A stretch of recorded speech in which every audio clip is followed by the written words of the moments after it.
Okay, welcome back. While the candidates for village trustee are coming forward, I will mention that there are three of the five candidates writing are write-in candidates. I would ask that the audience please quiet down a little bit. Thank you. If you wish to vote for any of the write-in candidates, you will need to manually include their names on April 4th, since they will not appear on the ballot. The current trustee, Michael Zadell, the challenger, Will Grossi, and the three write-in candidates are John Korn, Eleni Hatzis, and Walter Zimzak. If I got anybody's name again wrong, I apologize. But let's begin, and let's start out this time on my right side for opening remarks with John. Same rules. Would you like me to go over the timing of the rules again? I could. I'd be happy to. So each candidate will have 2 minutes to make an opening remark, 90 seconds to respond to a question being asked, and 1 minute to make a closing statement. If a candidate would like to make a rebuttal to another candidate's response at the end of everyone's answers, they may do so for up to 1 year. So, opening remark, John, please. Thank you. I am a write-in candidate. My name is John Korn. I was on the Mount Prospect Finance Commission for 10 years, from 1995 to 2005. The last 7 years, I served as chairman. I was a Mount Prospect trustee for 10 years, 2005 to 2015. I want to be able to be part of the team that will decide what will happen with the new TIF district so that it looks like what you want it to go ahead and be, what you want this village to look like. I'm 73 years old. My wife Linda and I have been married for 52 years. We have 2 children, Chuck and Kathy. We have 5 grandchildren. I've been a barber for 55 years in Mount Prospect and Des Plaines. I have 8 brothers and 1 sister. We've lived in Mount Prospect for 49 years. I belong to the Methodist Church in Des Plaines for the last 61 years. I served on the Finance Commission of the church, and I was a trustee for 26 years. I still am a trustee, and 19 years of which I was the president of the Board of Trustees. And I've been in the choir for 37 years. Anybody wants to come and hear me, come on down. At Bussey School, I was the Cub Master for 5 years, if anybody remembers Bussey School. And it's now a park. I was Boy Scout leader for 3 years. I also was an Explorer Scout leader for 3 years. Mount Prospect Baseball, I had the pleasure of coaching for 7 years. Mount Prospect Football, I was a coach for 6 years. I've been an avid blood donor, and I've given in Mount Prospect over 200 units. Unfortunately, medical reasons are that I cannot go and give blood anymore. So there's some people that are behind me in the 200, and they're catching up to me, and they tell me about it. I also was a member of the Mount Prospect Fire Academy #1, Mount Prospect Police Academy #1. I like golfing, fishing. I belong to the Medina Shrine. I've been an ARP member. I've been in the Shrine for 31 years. I belong to ARP for 24 years, the United States Golf Association, 27 years, YMCA for 41, Mount Prospect Historical Society. Thank you. Oh, okay. Unfortunately, I have to stick to the time limits, and I apologize. As you can see with the school, I just need to do that. Otherwise, we'll be here till the wee hours of the morning. So, Walter? Good evening, everyone. Thank you for coming out today. My name is Walter Simzak. I'm also a writing candidate. My wife Patricia and I have lived in Mount Prospect for 29 years now. I have a bachelor's degree in political science from Loyola University of Chicago and a master's degree in public administration from Roosevelt University, which focused on city management. With that master's degree, I wanted to be a city manager, but my career led me to the Federal Reserve Bank of Chicago, where I was a analyst, a space designer, a purchasing agent, and a contract specialist. I've always been interested in local government, and I feel that with my education and professional background, I would help complement the current makeup of the village board. Thank you. Thank you, Walter. Michael? Good evening, and thank you all for coming. I also want to thank the Journal for hosting this very important event. I'm Michael Zadell. I'm an incumbent village trustee. I've lived in the village since 1950, and that's 67 years to accelerate your math. And I've always enjoyed the great services and amenities that this community has provided, not only to me, but to my family as well. In fact, that's what inspired me to try to find something to give back to this community. And I had that opportunity in 2001 when I was first elected to the village board. I've never looked back. I've been involved with many issues over the years, and we've achieved some great successes. Completion of Levee 37 construction that has mitigated flooding issues in the northeast section of the town. The redevelopment of Randhurst from the shopping center into what has now become Randhurst Village. And more recently, the development and implementation of the village's strategic plan, which provides measurable objectives that identify our progress and keep us on track for our objectives. Looking forward, some issues that I will work to achieve are developing a marketing plan for the downtown area and moving forward with the redevelopment. Continue looking at annexation opportunities to enhance the village tax base and also better serve the unincorporated areas.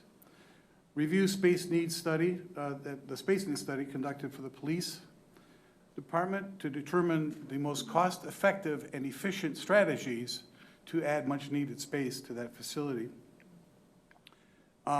Also, I want to continue my work with the Northwest Municipal Conference to provide a voice in Springfield that will protect dedicated municipal funds that are collected for us by the state.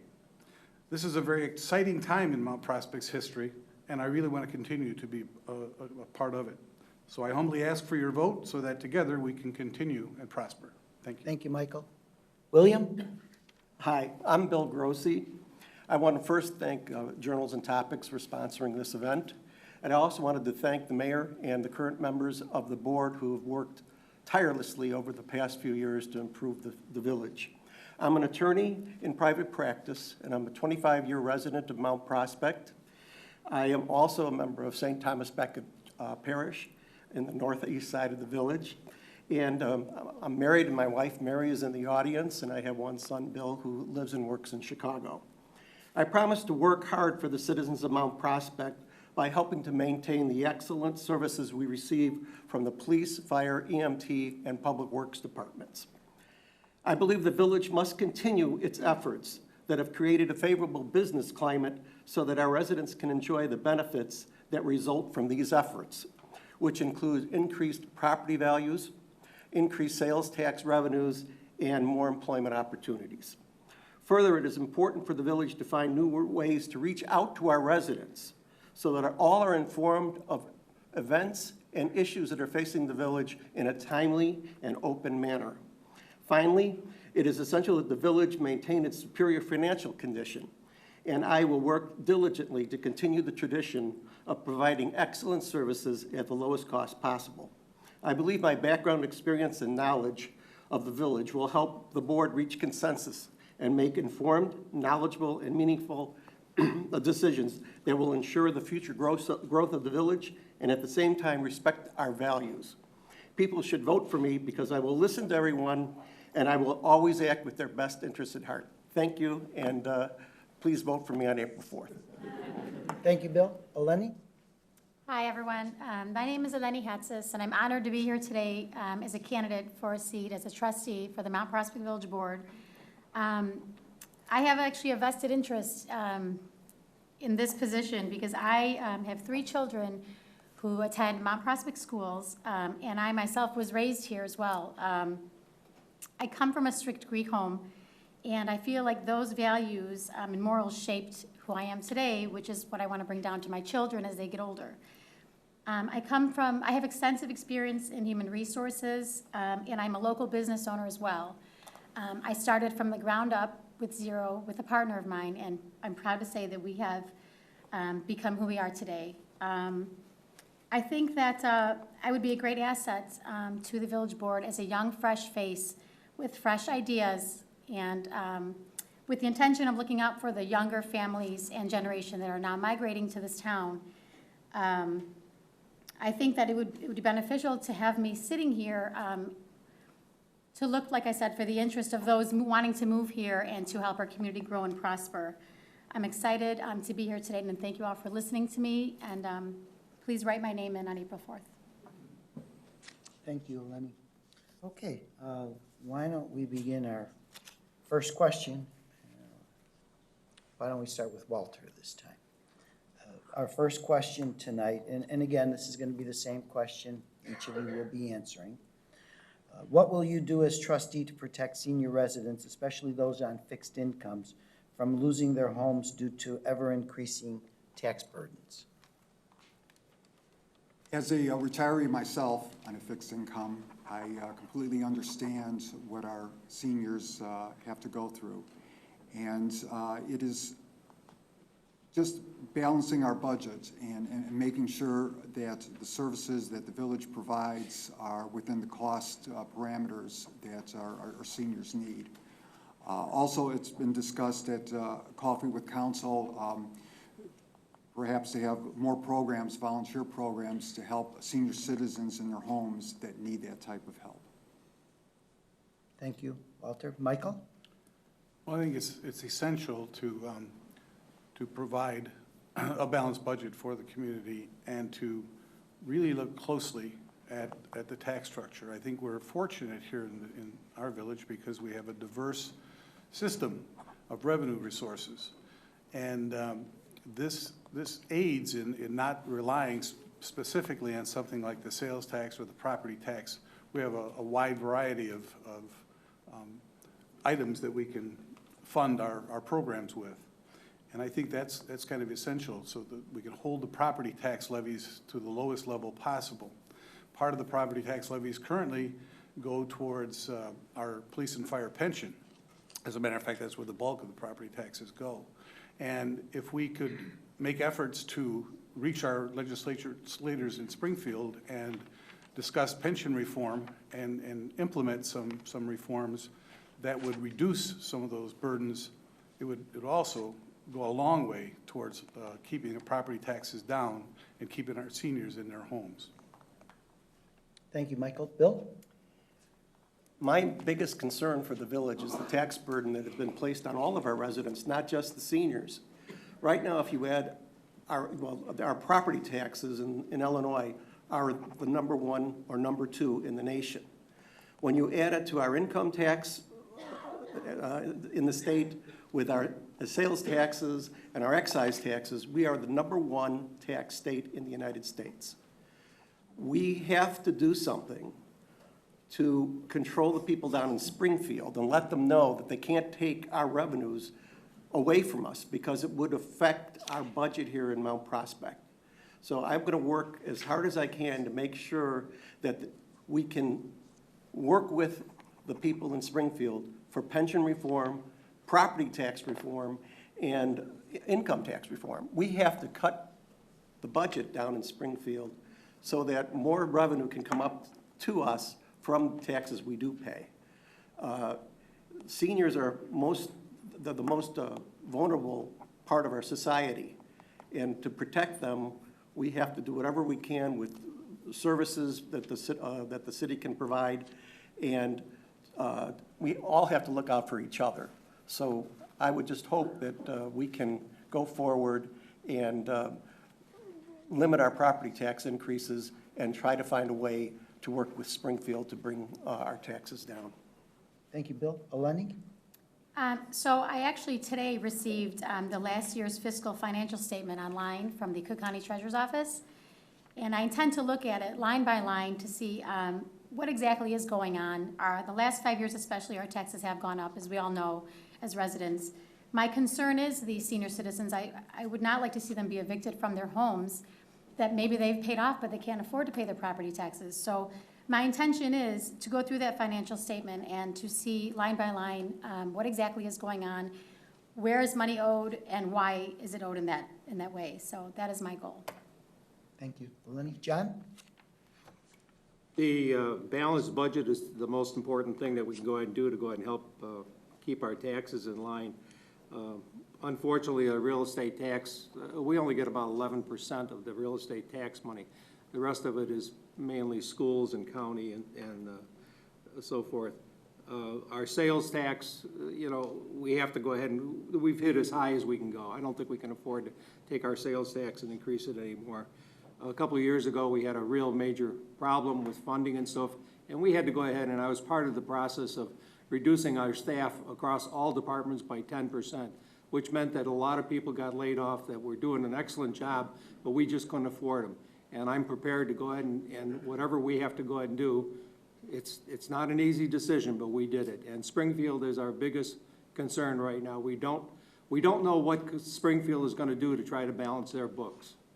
You know, we could go ahead and get some things. We have a lot of revenue sources, as Mike said, and that's fortunate for us. Unfortunately, the school district doesn't have all those things, and I feel sorry for them, because real estate is their number one.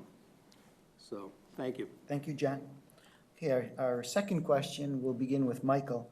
Michael, how would you assess the village's current level of communication and transparency with the residents of Mount Prospect? Do you believe any improvements should be made? If yes, what are some of your ideas for improvement? I think that this community has made tremendous efforts, particularly in the last several years, to not only become transparent, but to reach out to our constituency, our citizens, the people that we represent. Certainly our website and its current revision has made it possible to review village board meetings, to easily find statutes, ordinances. There's a whole host of things, a tremendous amount of information that can be found by visiting the website. In addition to that, we've recently increased our monthly newsletter, our newsletter to some additional times per year in order to get the word out on current events that are going on and things that would be of interest to the community, things that our residents should know. During times of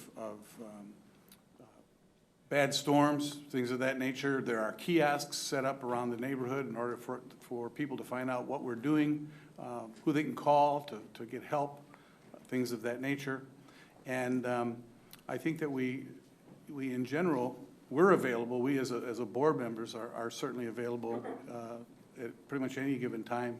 And in addition to that, we try to make, well, staff is available to answer questions too, and you can even do that from your cell phone now because there's an app on the website that allows you to display or to call in with concerns and complaints. Thank you, Michael. Bill?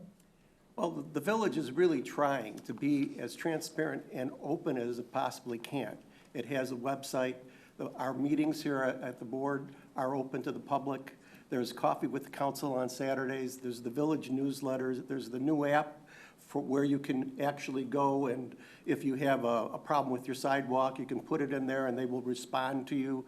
There are many, many other ways that people reach out to. They can call here and get any information they want. The problem isn't so much that the information isn't there and available, it's that a lot of people don't know how to use it. The new village website where you can go in and look at all the agendas of meetings and everything is wonderful. But you have to be willing to make the effort to look for the information that is there.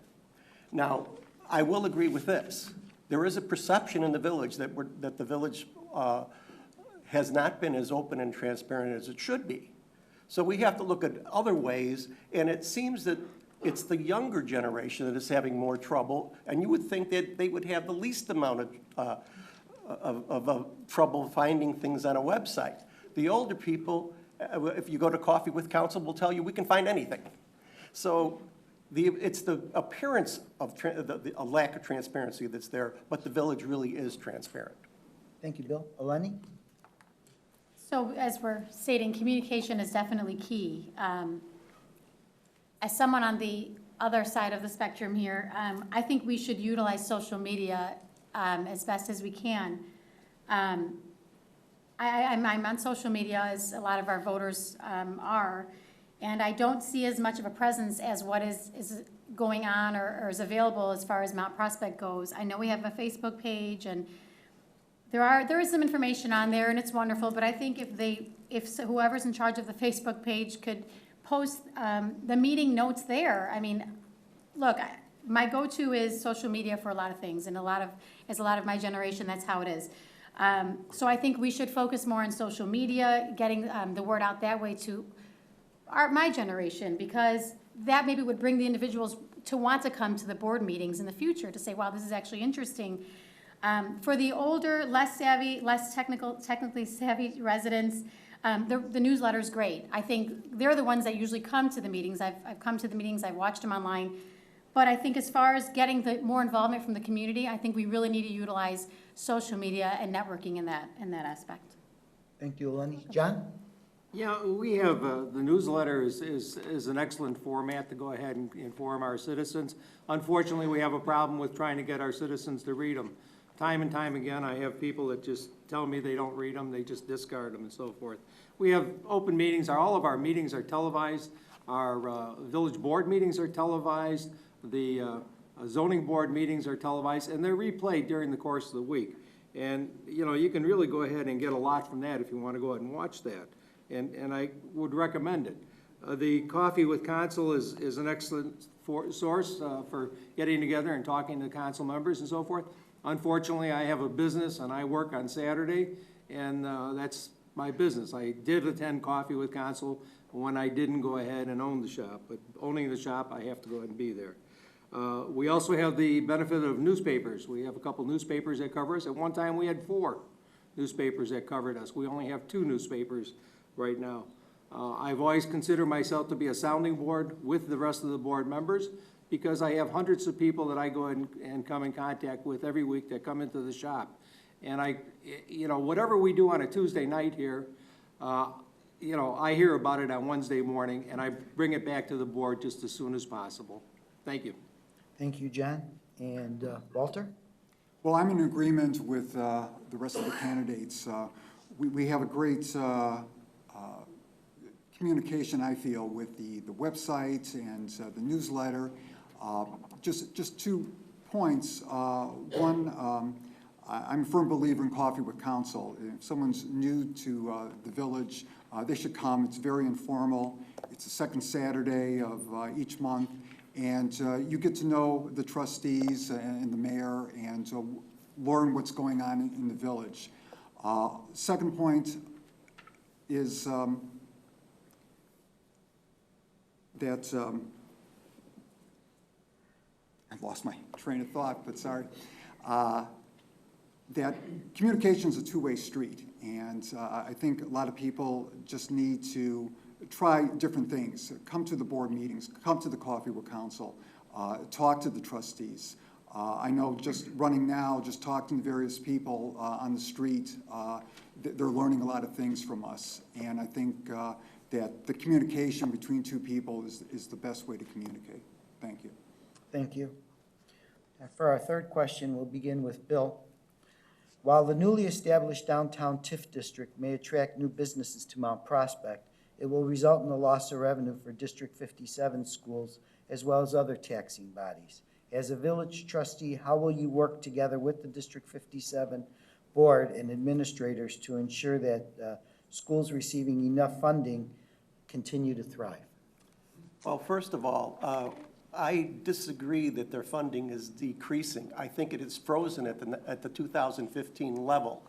And given the fact that one of the reasons we put the TIF in is to increase EAV for the downtown area, they're not really losing anything. And in fact, in the past, in 2010, they were made whole from the first TIF, and they have been receiving additional funding based on the increased valuations since that date. So there is a possibility that their level of funding will be frozen at the 2015 level, but depending on how quickly the TIF actually is completed, or if it's done, you know, in a way where we can take some property out of the TIF during the time frame, they will not lose money. They did not lose money on the last TIF. They actually made more money because of the increase in assessed valuations. So, you know, the school district has for a number of years this is District 57, has not really budgeted properly. They should have been going after that referendum that they were talking about probably 2 or 3 or 4 years ago. It's, the village, we have our responsibilities. We have to maintain the streets, provide police, fire, and EMT services. And I thank you. Thank you, Bill. Eleni? So for me, again, especially, schools are one of the top priorities. As my children, as I mentioned, all three utilize our schools here, Westbrook and Fairview. And we are here to stay. So schools for me are very important. With that said, with my trust in the village, and again, living here my whole life, I highly doubt the village would jeopardize the situation of our high-ranking schools and put them in jeopardy of losing something or I don't know, missing something that they've had for so many years. So I just would make sure, I guess, that the schools, now that this TIF has passed and we're moving forward, that they now moving forward are budgeted correctly in response to our TIF. I mean, again, with complete trust in the village is where we are, I highly doubt that the village would have jeopardized our school system. So just make sure that they're budgeted correctly in response to the TIF. Thank you, Eleni. John? The District 57, with freezing the sales, not the sales tax, the real estate tax, that would go ahead and hurt them in coming years. I think the real key to this is to go ahead and develop the new TIF district and do what we want to go ahead and do, and it just as quickly as possible, so that we could possibly go ahead and release those monies quicker to the school district. Unfortunately, I think the school district has some bigger problems coming with the state of Illinois than we do. But that's them and their elected officials that they have to go ahead and work that out. But we have worked with other taxing bodies before to go ahead and help them. When the end of the old TIF district was running out, we went ahead and we started to support in turning money loose.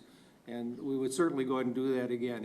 If we fell into a situation where all of a sudden things were not moving along, we hit another big depression thing, building. We did that about 10 years ago, where the economy just went in the toilet, and we could not go ahead, and no building, nothing was happening. We would go ahead and probably look at doing something to go ahead and end the TIF district as soon as possible then. Thank you. Thank you, John. Walter? I'm in agreement with the other candidates that the TIF actually helps the school districts and not hurt them. Besides all the other points everyone made, I should point out that under the state constitution, it states that the state needs to support education in the state, and they're not doing that. Thank you. Thank you, Walter. Michael? One of the rules of the TIFs, when they're formed, is to formulate a committee that encompasses the other taxing bodies that could be affected by the TIF. And in this particular case, as we were reaching out to the other taxing bodies and the vote finally came, District 15 voted in favor of the TIF. I agree they're not really losing money directly, but their money is, the tax is frozen at the 2016 levels. In addition, one of the District 57 schools is actually in the TIF, which makes them eligible for some of the benefits of having a TIF, just like a business would be. Maybe not just like a business would be, but to that extent. So in that realm, I think we've done our homework and we've tried to reach out to District 15 and mitigate some of the circumstances that are concerns when a TIF is formed. Also, we have a pretty good history in working with our other taxing bodies. When TIF 1 was extended, we reached out and actually made those other taxing bodies whole during the entire period of the extension. And then when TIF 1 was completed, we released $18 million in incremental money.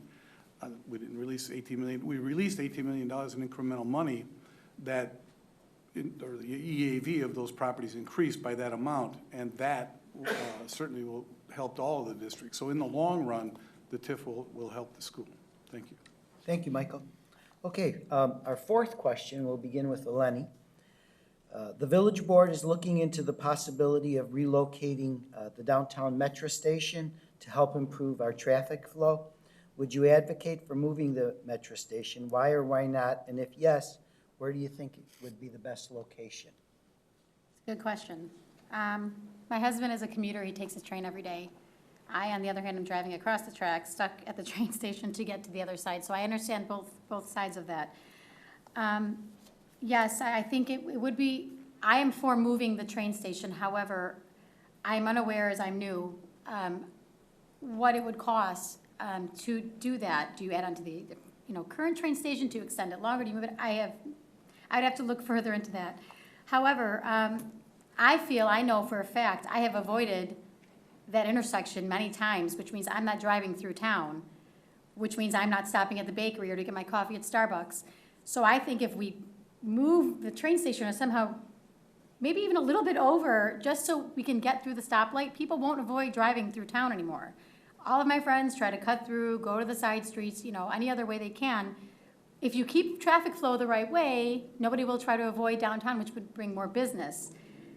So I think I am for moving the train station as long as budget-wise it works. I mean, again, I'd have to look further into that, but I have no problem with it. Thank you, Eleni. John?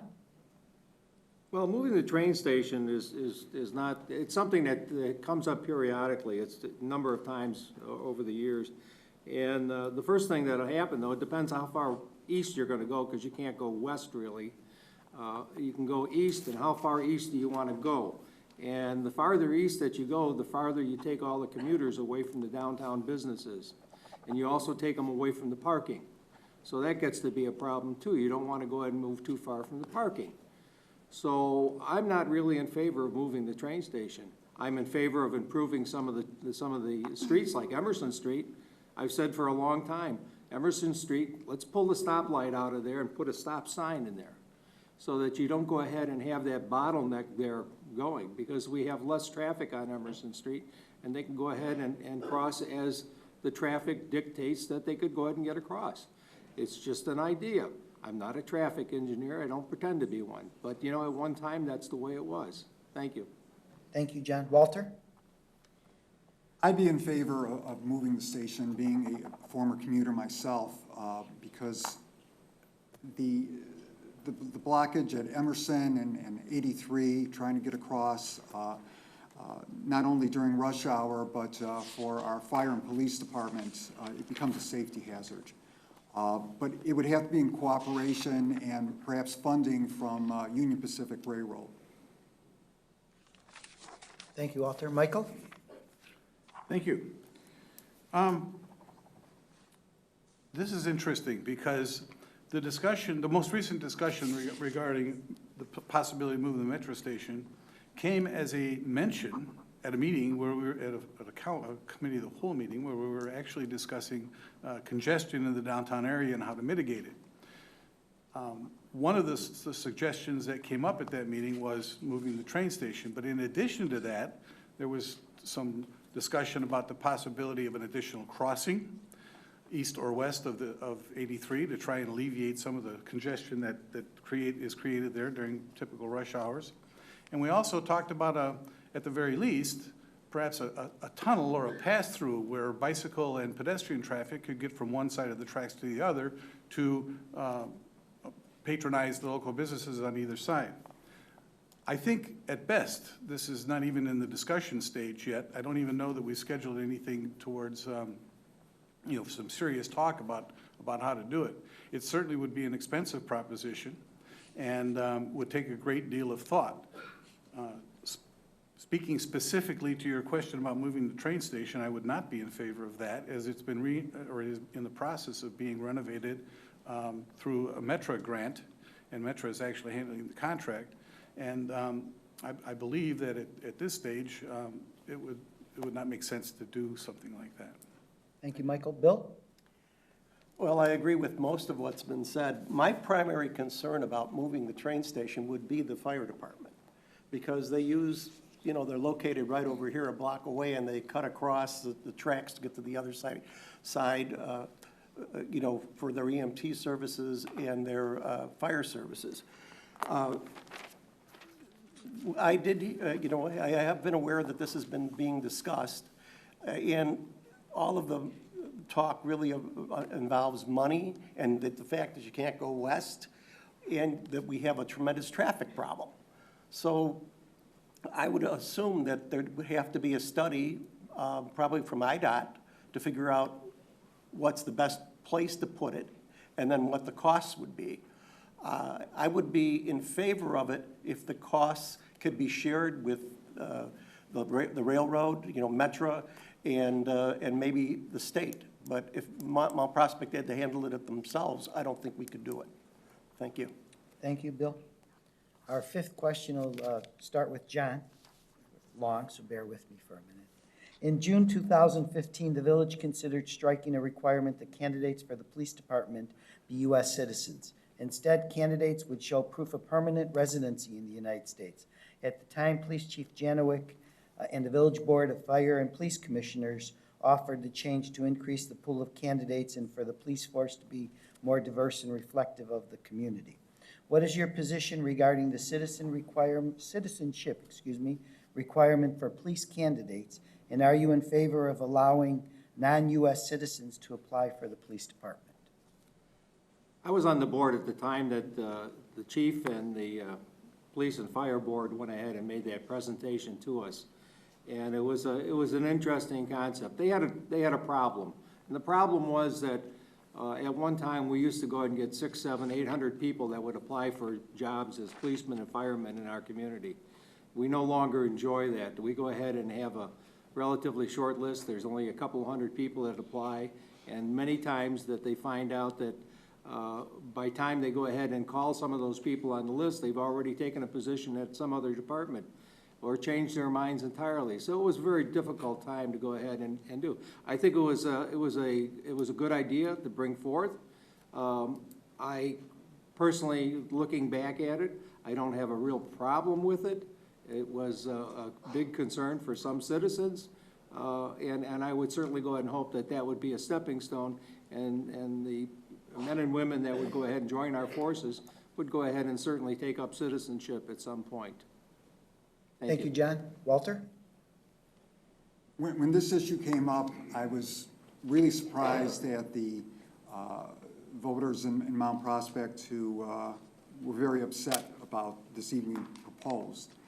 And wondering, what were their fears? Was it safety? Whatever, to have people applying for citizenship to apply to the police or fire department.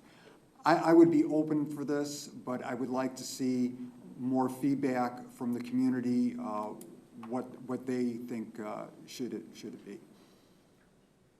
Thank you. Thank you, Walter. Michael? I also was here at the time of that, when that position was brought forward. And truly, we were, our police department was faced with a serious decline in the amount of candidates wishing to become police officers.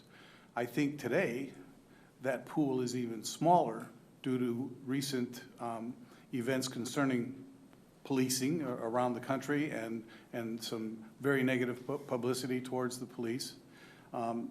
So I would be in favor of doing whatever it takes to increase that pool.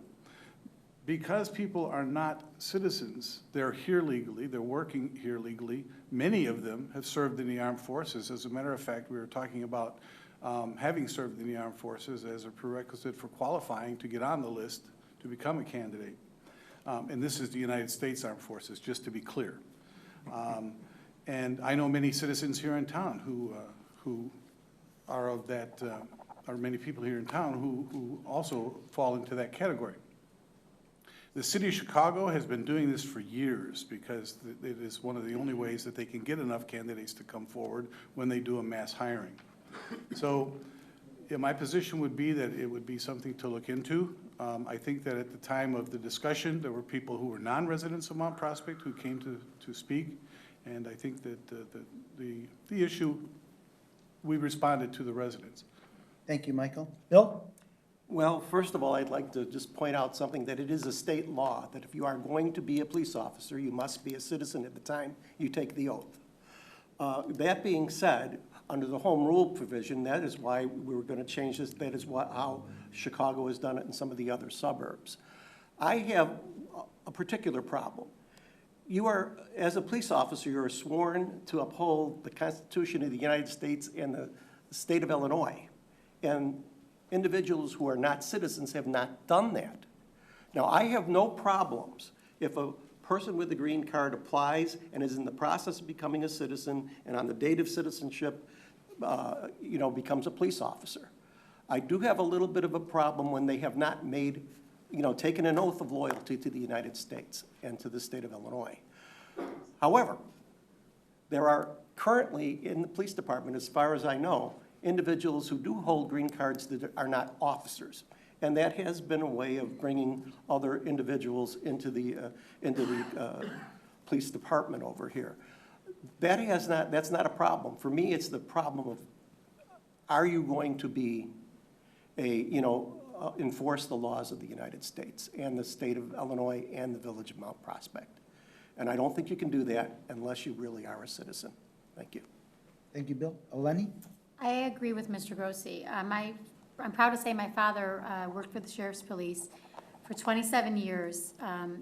He raised 4 kids on his income, and for me, I feel like if someone's going to be a police officer, and, let me rephrase that. So he raised his 4 kids on that salary. There are other families and other individuals who are U.S. citizens who are waiting for the opportunity to raise their families on an income as a police officer, but they can't get in for whatever reason. On the other hand, you will have somebody who is not officially a U.S. citizen who's carrying that job, right? They're carrying that position when somebody else who is a U.S. citizen is trying to raise their family. I feel like they should really be a U.S. citizen to enforce those laws. Again, I mean, as a government employee to represent the United States of America in any way, I really feel you should be a U.S. citizen. Now, working for the police department in another type of position, great. But to enforce the law, I'm very strict on how I feel that they should be U.S. citizens. Thank you, Eleni. Question number 6 will begin with Walter. Walter, as an influx of families continues to move into the village and looking forward to helping our community thrive, what are your short and long-term plans to attract business for these new families to patronize, to prevent them from moving, for example, to places with more engaging downtown areas? I think it's very difficult in this day and age for brick and mortar stores to open up and be successful. I am open to any ideas for new businesses to come into the community. Thank you. Thank you. Michael? As I indicated in my opening statement, one of the ways is to develop a good marketing plan for areas that need to be redeveloped. I think this community has many jewels in disguise as far as potential retail establishments go. Certainly on our south side, there are a number of thriving strip centers that cater to the residents of that particular community, where there's a significant amount of multifamily housing.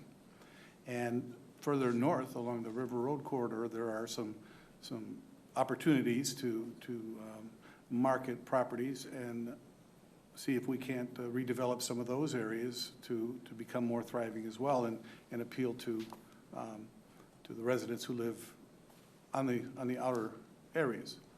I think the key, though, is the downtown redevelopment, making our downtown community more viable and sustainable for business entities in there. And I think that coming up with a really good marketing plan and really trying to sell the community, and because of certain actions that we have taken in the past, we shouldn't have a very difficult time selling the community, but to get the right mix of retail and amenities to sustain and retain the citizens that want to live here.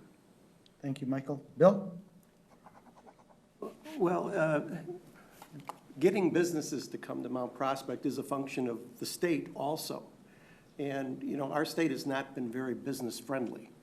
Mount Prospect has. It is developed, enacted the TIF district here to hopefully bring more businesses into the downtown area. We have, Randhurst Village has really become a centerpiece in the northwest suburbs. It does need, more tenants. When I'm on the board, if I'm elected, I would like to see us have a zero unoccupied rate in our businesses. We need to, to make sure that we bring businesses in, and the only way to do that is to offer them, a great business climate. We have that here. We're in a safe area. We're close to the transportation hubs. We have an educated population, and we have a lot to offer businesses. And, it is really the village manager's function in our structure to try to lure businesses here. I would do whatever I can to help them, to entice people, but you can't do it unless they see a value for being here. There is a tremendous value to being in Mount Prospect, and we have to make sure we're competitive with the other suburbs around us. If we're not, they're going to go someplace else. And the transportation through the village is important also. Thank you. Thank you, Bill. Eleni? So, it's funny that this question came up because it takes one phone call. Let me start over. It takes one phone call to possibly bring somebody in to open a business. I'm not a realtor. Again, I have 3 kids. I'm a mother. I own a business from home. And I made one phone call at the Old Bar 145 location, and it was to actually a family friend, a distant relative, and they are now opening up a new tavern in town. My point in that is that if we're all proactive and we all try to say, hey, who do I know? What can I do? What company can I call and say, hey, did you want to try this? Or I don't know, all of us in the community just try and bring somebody, and I'm not a realtor, I just made one phone call. And it doesn't always work out, but my point is that our downtown, if we all take a little role in trying to bring businesses in, we can make it what we want it to be. Mount Prospect should be a destination. It should not be a place where we're gonna just stop in and go to the bakery or go eat at the pizza place. It needs to be a destination. Someone from Park Ridge should say, I wanna go to Mount Prospect tonight. Let's go to whatever restaurant or wherever it is. So that is the goal. Make it a destination, develop it, get the word out, try to get as many businesses as we can to come in. Randhurst is wonderful, but our downtown is where people take the train, and they really should watch from the train and say, hey, I want to stop there. It's a great town. Thank you, Eleni. Sure. John? First and foremost, I think everybody in this room has to go ahead and realize that our downtown area is a half a block south of the railroad tracks and 2 blocks north of the railroad tracks at the very best. And people compare it to Arlington Heights and Des Plaines downtown. For years and years, they went ahead and they took house after house after house and took them down so that they would have 6 blocks south of the tracks and 6 blocks north of the tracks. I'm not in favor of that. I don't want to see that happen. I think our people that are living here and our buildings that are up there are great. But we have to go ahead and do something. And unfortunately, I used to go ahead and think that having a lot of restaurants downtown would be the real drawing thing. We had 3 restaurants recently that went and closed up within about a month of each other. We can't go ahead and control a man going out of business. And it's just part of the nature of restaurants. We do have a lot of great things going for us, but they're not necessarily in the downtown area. We've had, Randhurst was redeveloped. They put $200 million into it, and a lot of things are happening out there. Kensington Complex. They went ahead and have something going there. It's really great. A couple of years ago, we had a study. It was $50,000 a year to go ahead, and some people were going to go ahead and get some stores in here. And then nothing happened, and we gave them another $50,000 for the second year, and they still did not go ahead and come in and bring anybody to us.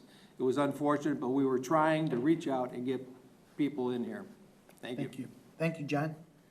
Okay, we're now going to go to our 1-minute closing remarks, and I think it's going to start with Michael. Okay, thank you. Well, I believe that through my efforts and those of my colleagues on the board, that the village is currently in an enviable position. Fiscally, we have a very sound foundation, utilizing the diverse revenue sources and providing for a balanced budget, and that we're well positioned with our reserves. We've made gains in the business community by creating a positive and a desirable business environment. We've identified areas for future growth and development and taken the necessary steps to be successful with that development. We've engaged our residents by providing a village-wide survey that will identify issues of importance, provide guidance for our strategic plan, and help to prioritize things that need to be addressed. I worked very hard to achieve these objectives, and I'll continue working hard in order to sustain them. I'm truly humbled by the opportunity to continue serving this community. I have the ambition, I have the passion to explore new ideas, and to make good decisions that will enhance the quality of life for all of our residents. Thank you very much. Thank you, Michael. Bill? Well, tonight you've heard all of us speak to many of the issues that the village is facing. One of the things I would like to point out is that we have really great services here in Mount Prospect. The police department, fire department, EMTs, and the public works do a wonderful job for us.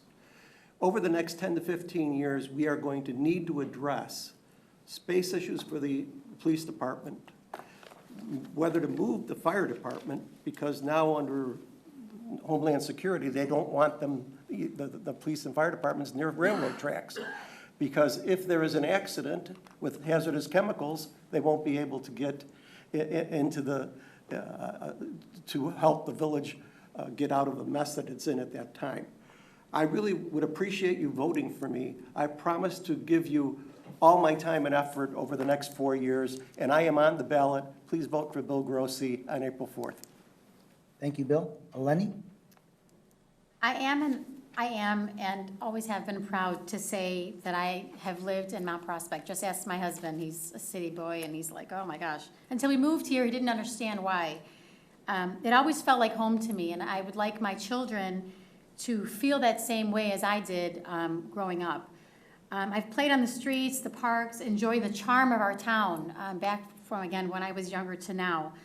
The family-friendly environments, my siblings and I have made so many memories in this town, and again, it just feels like home for us. So we want to live, we all, I'm assuming, I know I do, and I'm sure everyone on the board, or candidate here, want to live here for a reason. We want to be part of something bigger. Our schools, our neighborhoods, they all make up who Mount Prospect is. So I'm here to offer a young, fresh, positive outlook, a new perspective on our charming town. So I'm excited to be here, and I'm hoping that you all will vote for me. I'm asking you humbly to vote for me, write my name on April 4th, and I thank you all for listening to us today. Thank you, Eleni. John? Mount Prospect is a great community, and it hasn't happened by accident. It's been because we've had leaders over the years, not just Mike and myself, but I mean, for 20, 30, 40 years, they've done an outstanding job. And one of the things that we're proudest of is our balanced budget that we continue to have. Every line item on our budget has a funding source, and that's how we go ahead and we do it. And we go ahead and keep that budget intact, and whatever it takes. Like I said before, that we had to go ahead and cut all of our staff by 10%, all of our budgets by 10%. It was a very emotional time, but we were forced to do it because that's what the circumstances called for, and that's what we did. And if we have to go and do anything like that again, we will do it. And I hope to God it doesn't happen to the school board. Don't forget to vote. Whoever you vote for, please vote. That's the most important thing. It's your right. Thank you. Thank you, John. And Walter? I'm very proud to be a resident of Mount Prospect, and I feel with my educational and professional background, I'd help complement the current makeup of the village board. I also like to provide a voice on the board for village residents who don't have a chance to make their opinions heard. But last of all, this is a special election because you're going to have to write in a candidate. You're going to have to take that extra effort as a voter to write one of us in. And I'm looking forward to being that candidate, but also I'd like to see a large voter turnout this time around to prove that. Thank you so much. Well, thank you. So, there we have it. let me go ahead and thank the candidates for village trustee. Thank the candidates for School Board 57, Board of Education. Thank members of the audience, volunteer timekeeper here, Lauren, MPTV, the Village of Mount Prospect, Central Continental Bakery, and the Journal and Topics newspaper. So remember, April 4th, get out there and vote. Thank you very much for coming tonight. We appreciate it.